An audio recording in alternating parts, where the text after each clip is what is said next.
15-minute overtime verdict. Tails never fail. Tails never fail. I guess tails failed this time.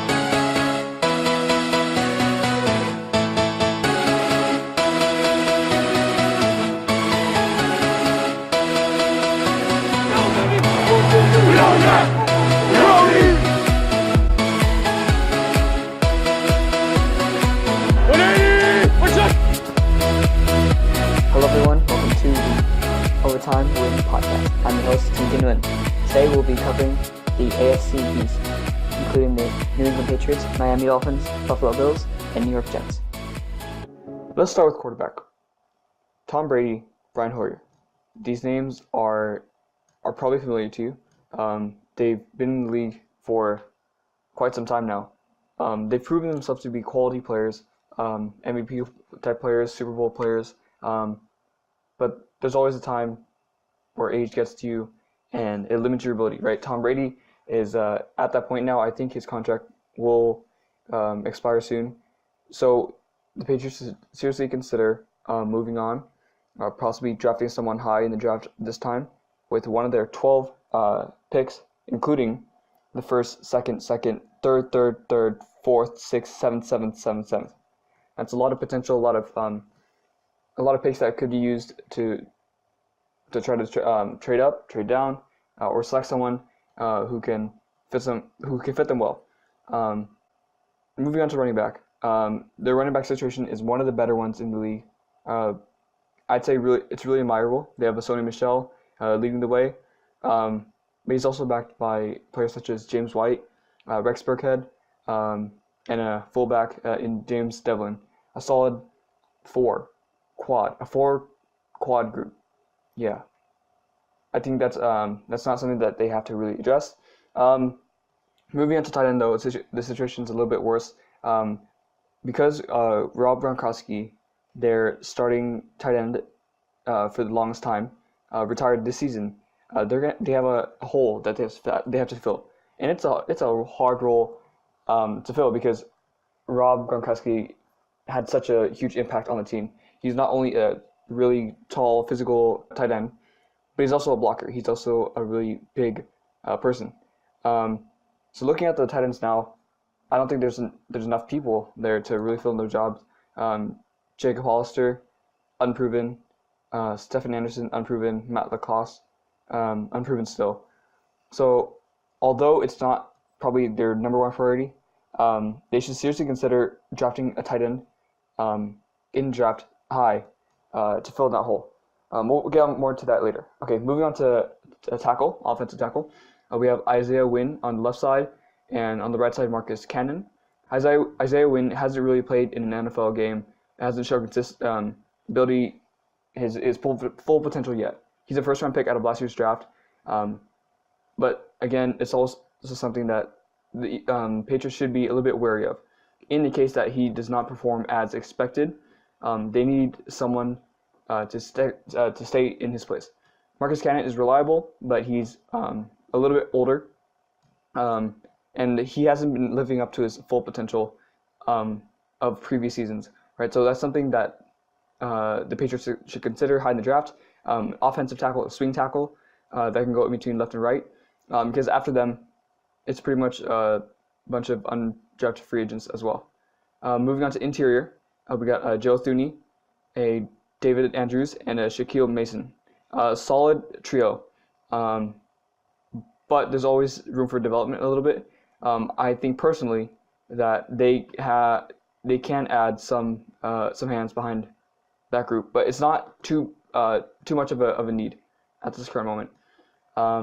That's a good group. Okay, wide receiver group. The only notable name I can see from the top is Julian Edelman, but again, he's aging. He's over 30. He's a reliable player, but he's over 30. Everyone else after him is largely, for the most part, unproven. If the Patriots want to continue succeeding and have a passing attack that isn't just centered around Julian Edelman, a couple receivers, and Rob Gronkowski, they need to fill in that hole. They need to fill that hole in tight end as well as receiver. So receiver is one of those positions where I think they should not only address in the draft, so high in the draft for the first 3 rounds, also consider drafting another one in the mid rounds. Because looking at the list right now, we got a Julian Edelman that's older, a Philip Dorsett, a little bit in the mid range, and everyone else is younger, one of the younger players. I think veteran could use a veteran. That's what I'm saying. Yeah, let's move on to the defense now. Defensive end, there's much improvement to be had. At left defensive end, we have Dietrich Wise Jr., a 4th-round pick out of the 2017 draft. He stepped up a lot and played way more than what people would expect. He's actually a starting player. But there's always room for improvement. Why? Because behind him, there's no one. Again, a bunch of people they signed this year, last year, that are unproven. On the right defensive end side, they have Michael Bennett, a player traded from Philadelphia for draft picks. That was a solid addition, but at the same time, they lost a Trey Flowers, who had held his role down very well. So this is a similar situation to the wide receiver position.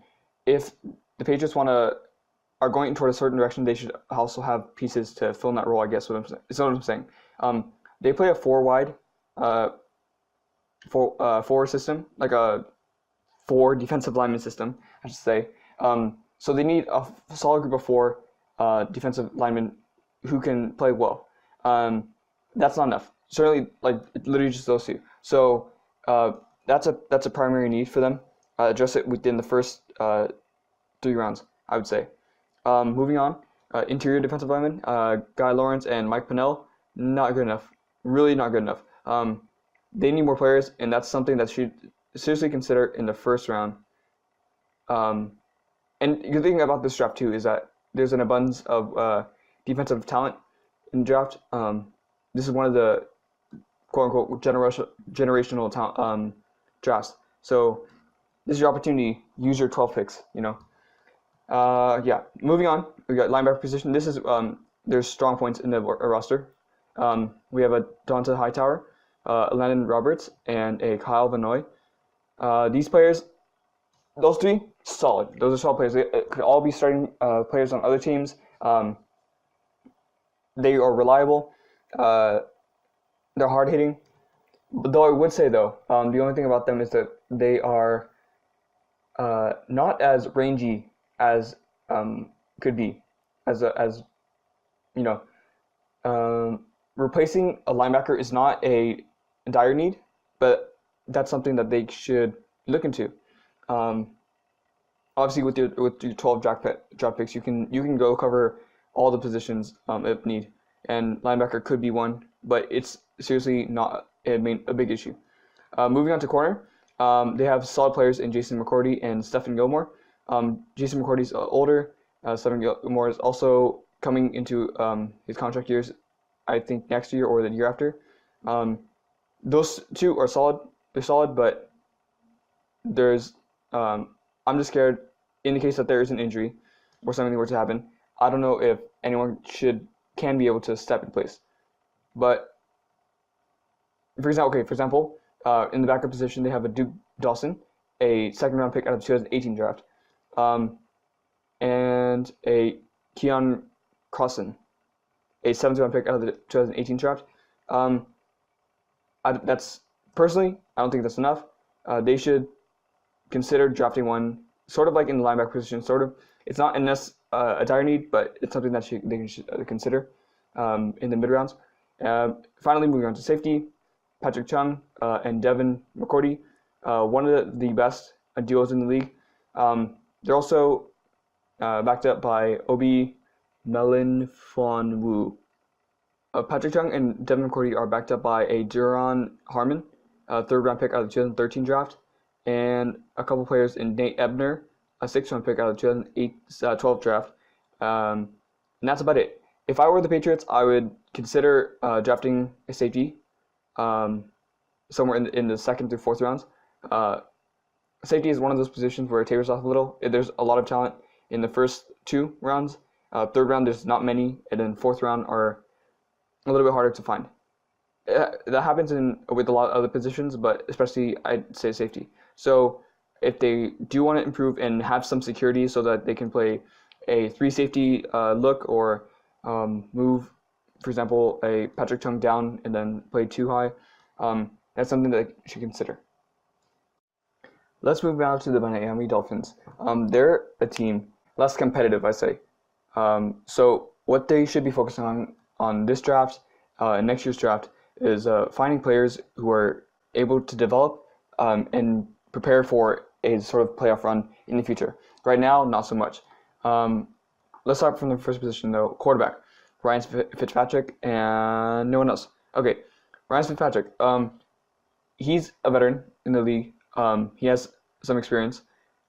He's shown flashes on and off.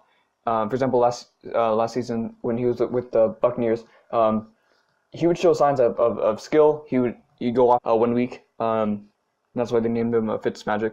And then the next he'd be decent, if not bad, right? So that situation leaves me really worried.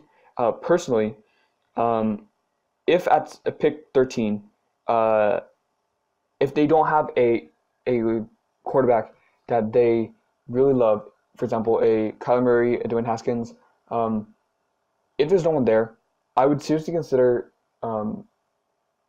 drafting someone in next year's draft, because I do know that next year there are a couple. It's overall a better quarterback draft. This one, not so much. Whatever you do, Miami, don't reach for a quarterback if you don't have to. You're just gonna have to spend resources that you could use to develop other positions. Because overall, your roster, there's a couple of good points, but then most of them need work. They need work. So that's my advice. Moving on to the running back position. Running back. You have 2 young players in Kenyon Drake, a 3rd-round pick out of the 2016 draft, and Kalen Ballage, a 4th-round pick out of the 2018 draft. Both young players, both on their first-year contracts, and their first NFL contracts. I would say, personally, because I'm a fan of diversity, I'm a fan of having different ages, I guess, to sort of to bounce, right? So there should be, personally, instead of going for someone that is younger in the draft that might fit their needs, I'd say go for someone older. And what they need really is a power back. So Kenyon Drake and Kane Ballage, they're both sort of catch out of the backfield sort of players, not really run hard players. I think that's something that they should consider, but it's not a huge need. Something that they can address in free agency. There's a couple players on the market right now that they should look at. Moving on to tight end, Mike Gillespie, a 2nd-round pick out of the 2018 draft, and Dwayne Allen, a player they signed from the Patriots, I believe. That's a solid duo. I would also like to mention that they also have a Durham Smythe, a 4th-round pick out of the 2018 draft. That trio, I like that trio right there. Mike Gillespie offers a really dynamic receiving tight end, right? Sort of the role of a Zach Ertz, for example. Dwayne Allen is more of an all-around player. He can block. He can sort of contribute in the passing catching game. And Durham Smythe is another just mainly blocking tight end. But that's a solid trio of tight ends. I'm not too concerned about it. That's one of the better ones in the league. Moving on to tackle, we have Laramie Tunsil at left tackle, and at right tackle we have Zach Sterup. Personally, I don't know too much about Zach Sterup, but what I do know is that having 2 tackles, 2 starting players, and no one else behind them is a little bit bad. The Dolphins should seriously consider not just drafting someone to be a backup, but also someone to compete for the right tackle position. And also, it plays into the they should also address the offensive line as a whole, because I think as a whole there are holes there, and they need someone who can fill in those fill in that hole, right? Here's the thing: the Miami Dolphins only have 6 picks in this draft, so whoever they choose, they have to choose wisely. And judging by their needs so far, I'd say they need someone. I recommend someone who can play inside outside. a draft pick, right? Someone who can play right guard and right tackle. I'll move on to guard for a second, but Zach Stirrup, I don't necessarily trust him yet. Even if this draft pick that we bring in doesn't perform the best, he's still a swing tackle. He can still offer versatility. That's what the Dolphins need. Okay, moving on to interior offensive line, we have Isaac Azita, for the 5th round pick out of the 2017 draft, Daniel Kilgore, an older player, and Jesse Davis. One of the things that came out of the Dolphins offseason is that their starting right guard, Josh Sitton, retired from football. He's a really good player. He's a solid player that could have provided them some security. But now that he left, they're left with a huge hole at right guard. Everyone after him is not nearly as good, right? So that's what I said. If you're going to drop someone high, I'd say first round pick, second round pick, go after someone who can go inside and outside, who can offer that versatility in the case that the right tackle position is not secure either, right? They have a limited amount of resources. If they want to go after someone, they have to go with someone soon. Otherwise, you're going to look at developing, having to develop linemen. And lineman is a position that once you develop, you should be good, but it takes a lot of time and energy and resources to develop that good, reliable player. And I think that's something that the Dolphins should be wary of, right? First round, second round, address it as soon as possible. Receiver is still mediocre, if not bad, or not needs work. Devontae Parker is a middle tier player. I'd say 60th percentile. He's okay, but behind him, not much. Kenny Stills, Bryce Butler, they're not really players that I can really trust. Their second string players are 3rd round picks, 6th round picks, and 7th round picks. That's something that other people will say, okay, yeah, just go after, just draft a bunch of people. But those are already 3 players that have that should be that can compete for a spot, right? I would say personally, yeah, go for someone in the 2nd to 4th round, but also consider drafting a veteran receiver as well. I like variety of age groups, and that's something that they should consider. Moving on to the defense, defensive end, is a need for them. It's a need. At left defensive end, we have a Jonathan Woodard. At right defensive end, we have a Charles Harris, a 1st round pick out of the 2017 draft. After them, no one. Tank Carradine, he's okay, but I still don't trust him. That's only 3 players so far. They really need someone to step in. Offensive line, mentioned before, is a serious need. A quarterback is a need. Defensive end is a need. Here's the thing as well. Defensive end is a little bit harder to draft in this draft. Yeah, it's a historic defensive line draft, but defensive end, you should seriously target someone in the 1st round. 2nd round is a little bit harder to find. Afterwards, in the 3rd and 4th round, aren't going to immediately impact your rotation, right? So the Dolphins are faced with a sort of crossroads right now, right? What is the direction they want to go? They have 3 picks, depending on what they want to do. That can seriously impact the direction of the team. So I don't know, man. They're in a tough spot right now. Moving on to the interior, they have a Davin Godchaux and Akeem Spence.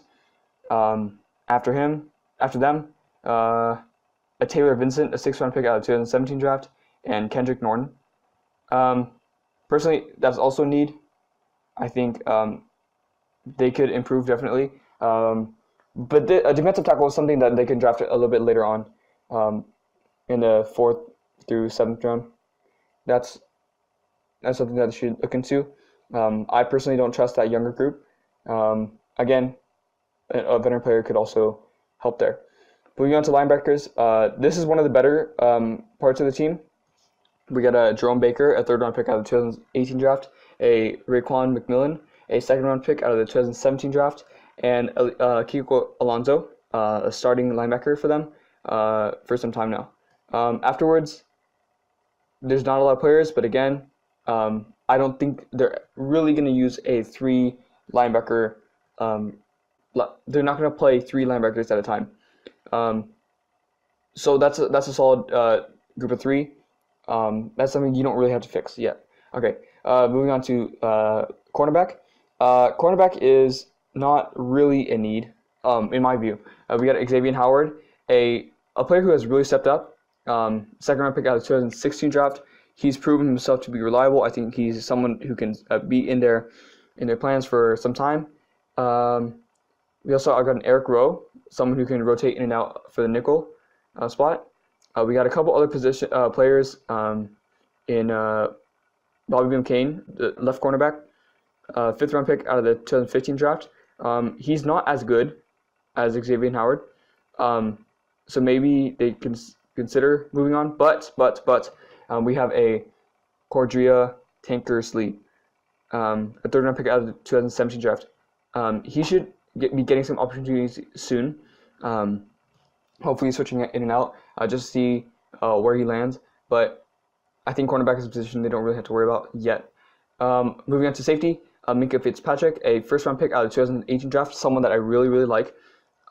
He has talent, versatility. At free safety, we got a TJ McDonald, a player they traded for some time ago. Rashad Jones, an older player, and a fourth-round pick in the 2014 draft, Walt Aikens. Personally, I think you can make some upgrades. The reason why is that Minkah Fitzpatrick is really, I guess, versatile. He can play the slot corner position. He can play in safety position. He can play in the box. He's sort of like a Malcolm Jenkins, if I can compare him to someone else, right? He's really versatile. So if the Dolphins want to use to be sort of not simple, if they want to be sort of a more complex team, playing a team with multiple fronts, they should consider drafting someone to be that third or fourth player rotation, just so Minkah Fitzpatrick can go around the defense, right? Don't just limit him to a person at strong safety, right? Expand his role. Have multiple looks. Next up, the Buffalo Bills. This is also a team that needs a lot of development, and also just in general, they're competing in a division with the New England Patriots. So every season they're going to compete for a spot, but again, there needs to be some major improvements before they can compete with the likes of New England. Perhaps play for a wild card spot. Let's start off with the quarterback position. Last year they selected Josh Allen in the first round. He needs some development. He's shown some ability, but also a lot of he makes a lot of critical mistakes. That's something that they should look at improving up this year. Behind them, Matt Barkley and Derek Anderson have shown some experience. That's a solid group of three. In the time that it takes to develop this team into something greater, that should give some Josh Allen some time to develop and stuff. Moving on to running back, LaShawn McCoy, Frank Gore, and at fullback, Patrick DeMarco. That's a solid trio. But the only thing is they're a little bit older. They're backup players in Keith Ford and Marcus Murphy. Okay, but they're not elite by any means. And I'm pretty sure that sooner or later a need will come for them to drop to running back, right? So I would consider drafting running back in the 3rd through 5th rounds. So add some talent, add someone who can move into it once Sean McCoy leaves and when Frank Gore retires. Moving on to tight end, we got a Tyler Croft and a Jason Kroom. Tight end is something that they could definitely improve on. Tyler Croft has some versatility, but he's not elite by any means. Definitely improvement can be made there. something that they can address in the third, fourth, fifth rounds, similar to a running back. But I don't think tight end is a element that they necessarily use a lot in that offense. Moving on to tackle, we had Deion Dawkins, second round pick out of the 2017 draft, and Ty Nsekhe, an older player, someone that is a little bit unreliable, I would say. Something that they're not going to use going forward, right? And behind him, we got the Adrian Waddle, who has shown some stability, but not elite. And that's it. That's really it. For Buffalo, I think offensive tackle is a little bit of a need where they need some time to improve, but it's not necessarily that they need to draft anyone in a hurry right now. Deion Dawkins can develop. If Ty doesn't work out, they can also just put in the Adrian Waddle. And also thing too, they also acquired a Jake Fisher from Cincinnati this year. He's converting from tackle to tight end. So I'm not sure about that. I'm pretty sure the transition from a huge big boy blocking boy is to someone who can run and catch and stuff like that the Bills might need. That transition is going to be a little bit harder. So I'm not gonna say that's he's a backup, right? So yeah, consider it, but you need development. That's what I'm saying. Moving to the interior, we got Wyatt Teller, fifth round pick out of the 2018 draft. Mitch Morse, a really good player from Kansas City, and Spencer Long, someone they signed. That's a solid interior group. Though I would say their second string players are also somewhat reliable. We got a Vladimir DeCase, Russell Bodine, John Feliciano. That's a solid sort of veteran group. I don't think they need to adjust it in the draft. They could obviously address other needs in the draft. Moving on to receiver, we got a John Brown, a sort of speedy vertical player, but he's getting older. Zay Jones and a Cole Beasley, who plays in the slot mostly. I think that group of three is fine, but not proven, not elite. And if you want to develop a roster around your quarterback and allow him to succeed, you should really have supporting players by side. All right, I would consider wide receiver third, fourth, fifth round, somewhere in there.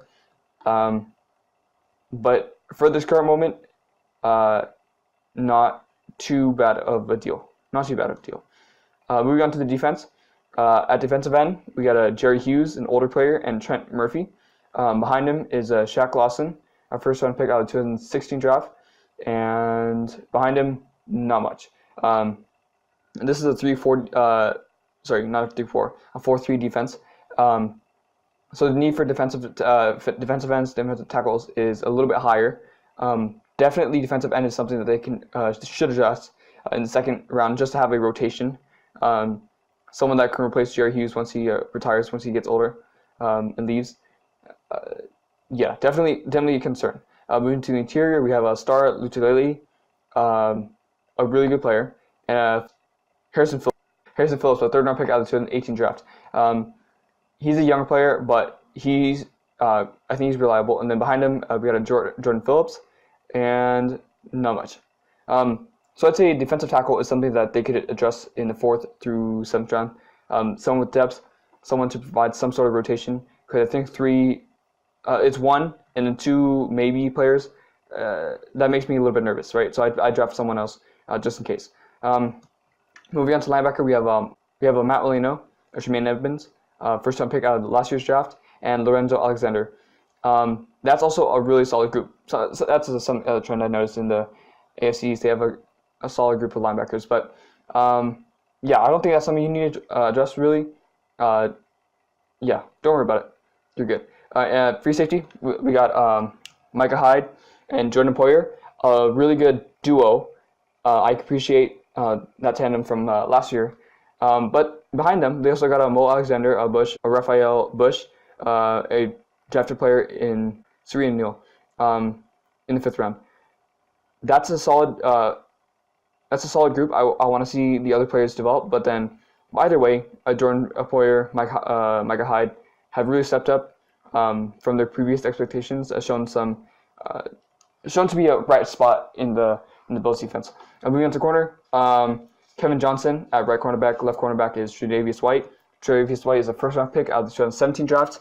Behind him, we have E.J. Gaines from Cleveland, and we also got a Teron Johnson, a 4th-round pick out of last year's draft.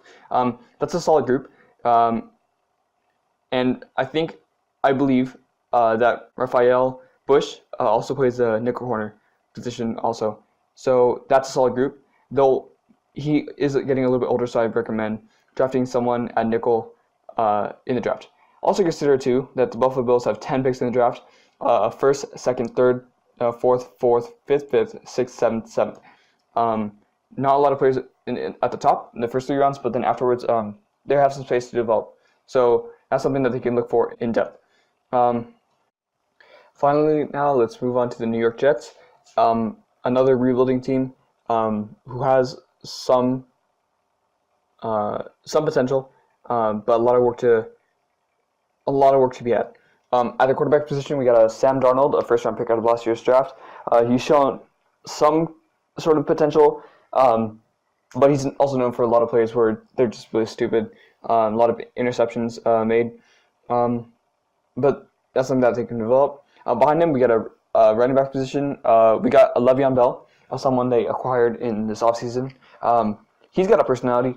He is someone who wants to be a major part of the offense, and I don't think that's not bad of an issue, really, because tight end, a receiver, they're a little bit lacking. Running the ball, it should be a major part of the offense. Moving on, let's go to the tight end position. We got a Christopher Hernandez, 4th-round pick out of the 2018 draft, a Eric Tomlinson, and a couple players who could compete for a starting job but aren't there yet. Tight end is a position where they could probably get better at. I'd say draft someone in the middle rounds, 3rd round, 4th, 5th,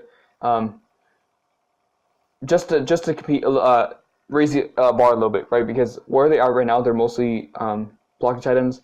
Not a lot of they really don't have the upside of a pass catching tight end. Something they should consider. Moving on to tackle, we got a Kelvin Beachum at left tackle, and at right tackle, Brandon Shell, 5th-round pick out of the 2016 draft. Behind him, a couple players who aren't very worthy, I'd say, of a backup role. Offensive line has been a major struggle for the Jets for the longest time. I think it's time for them to step it up, draft a couple players, and make this offensive line something that can be successful, to make this offensive line something that can support the running game. Let's see. So I would say for the Jets, major need is a left tackle. Kelvin Beachum is by no means a good player. That's someone that they should replace in the first 3 rounds. Moving on to the interior, we got a Kelechi Osemele, Jonathan Harrison, center, and a Brian Winters, 3rd-round pick out of the 2013 draft. Behind him, we got a John Toth, a undrafted free agent, and Tom Compton, a guard from Minnesota, who has played on that team during their playoff run, who's shown some sort of potential, but who still needs to work on his game. Personally, I still think offensive line is a somewhat of a need, especially at center. Jonathan Harrison is not proven by any means. That's something that they should consider improving soon.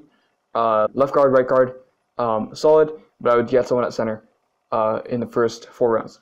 Moving on to receiver, we got a Robbie Anderson, Quincy Enunwa, and Josh Bellamy from Chicago, and a bunch of other players who aren't worth my breath. Receivers also a need for them. Even if they're going to be a run first team, receiver is still need. Because they don't have a lot of draft picks, I would say go a little bit later, a sixth round pick, spend on a receiver to develop, because really this is not really good, honestly. Moving on to the defensive side, they have a 3-4 defense. So the interior players are Leonard Williams, a first round pick out of the 2015 draft, at left defensive end, at nose tackle Steve McClendon, and at right defensive end Henry Anderson. These are not really players that stand out to me. I guess behind them they have a third round pick in Nathan Shepard, and a sixth round pick in Florenzo Fatukasi, and a Destiny Bio from the Eagles. But that's not really a solid. It's not a group that I am particularly happy about. Personally, I would draft someone at nose tackle to provide some more stability after Steve McClendon. At outside linebacker, which is the edge position, as we would call it, we got a Brendan Copeland, not a very good player. Jordan Jenkins, a third round pick out of the 2016 draft, and again, a couple players that aren't worth mentioning, really. Edge is definitely a major need. But here's the thing, the Jets don't have a lot of picks this draft. So they should seriously think about what they're doing, how they're going to develop this team, what their plan is, because this is not a one-year fix, this is a multiple-year fix. They're going to also have to develop the offensive line, fix it, grab a bunch of younger players, and really rebuild this team. Moving on to the interior linebacking group, we got a C.J. Mosley and Avery Williamson, Darren Lee, a first-round pick out of the 2016 draft.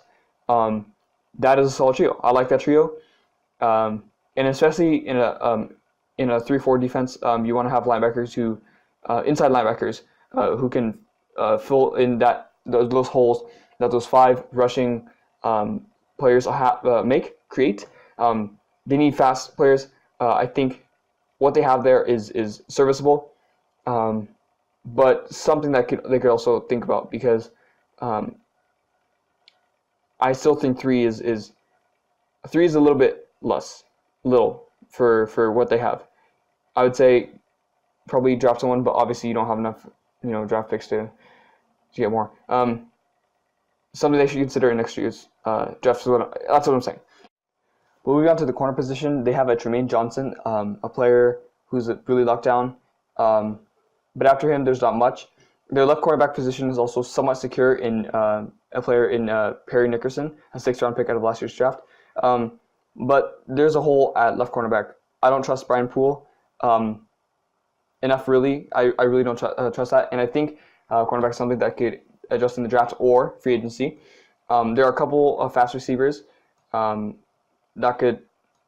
whose play style are similar to Tremaine Johnson's, and they should seriously consider. Cornerback is something that they should adjust early in this draft, and perhaps find some depth as well. Moving on to safety. Safety is a bright spot in their defense. We got a Jamal Adams, first-round pick out of the 2017 draft, and a Marcus May, a second-round pick out of the 2017 draft. I really like that tandem. I think they can develop together well. They're both players from the same draft. That's a connection that should stay there for a while. Behind them, not much. We have a Doug Middleton, I guess, and a Darryl Roberts, and a Jeremy Clark, a 6th-round pick out of the 2017 draft. But safety is not something they need particularly. But I would say, especially in the case that they don't find a nickel corner capable, they should have someone who can rotate in and out in general as a third safety and a nickel corner. And what do you know? That concludes our roster review of the AFC East, going through the New England Patriots, Miami Dolphins, Buffalo Bills, and New York Jets. In the next episode, we'll go to the NFC West. NFC West includes the LA Rams, the San Francisco 49ers, the Seattle Seahawks, and the Arizona Cardinals. We got a great episode. Can't wait for you to be there.